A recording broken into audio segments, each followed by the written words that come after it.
ئەم خۆزگە و ئاواتە دووشتی دەوێت. یەکەم مرۆڤ هەوڵی بۆ دەدا و پاشان لە ناخی دڵیشەوە دوعا دەکا لە هێزێک دەپاڕێتەوە کە ئەڵڵایە سوبحانەه وتەعالە بەسەر هەموو شتەکاندا زاڵە توانە و دەسەڵات هەر بەدەستی ئەوەیە.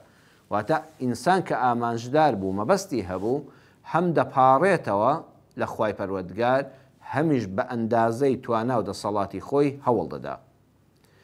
ئەگەر نەبوو ئەو ئامانجی کە هەوڵی بۆ دەدەین ئەگەر نەبوو دڵت دەشکێ دەڵێ بۆ خوای گەورە پێی نەبەخشیم. ئەگەر ئینسانێکی ئیمانداری تەواو نەبێ نەعوذ بالله جار هەیە ئەو گومانە خراپە بە دڵیا دێ ئەڵێ خوایە هەوڵمدا دوعام کرد بەڵام بۆ دڵم شکا بۆچی ئاواتەکە و ئامانجەکەم نەهاتە جێ.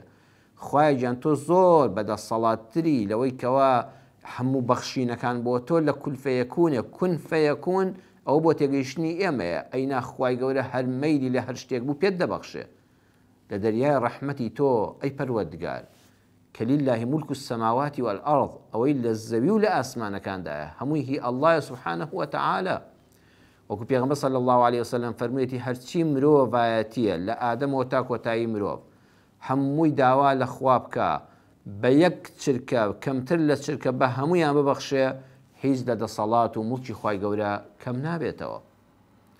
هەموو پێداویستیەکانی ژیانی هەموو مرۆڤایەتی بە ئەندازەی و ئینسان پەنجەیەک بکاتەوە زەریایەکەوە چەندە ئاولێ کەم دەبێتەوە کە هیچ قیاسێک نییە و فەرمودەکە بۆ تێگەیشتنە ینی لەوەش کەمتر لە موڵک و دەسەڵاتی خوا کەم نابێتەوە کە هەرچی ئاوات و خۆزگەی هەموو مرۆڤایەتێ بداتێ وەکو لە بەهەشتا ئەو هەموو مرۆڤایەتیە موسڵمانە دەچێتە بەهەشتەوە هەرچی بە خەتەرەی دڵا هاتووە هەرچی تەنانەت بیریش لێ نەکردێتەوە لە خۆشی خوا هەموو پێ دەبەخشێ و هیچی لە دەسەڵات و موڵکی خوا کەم نابێتەوە.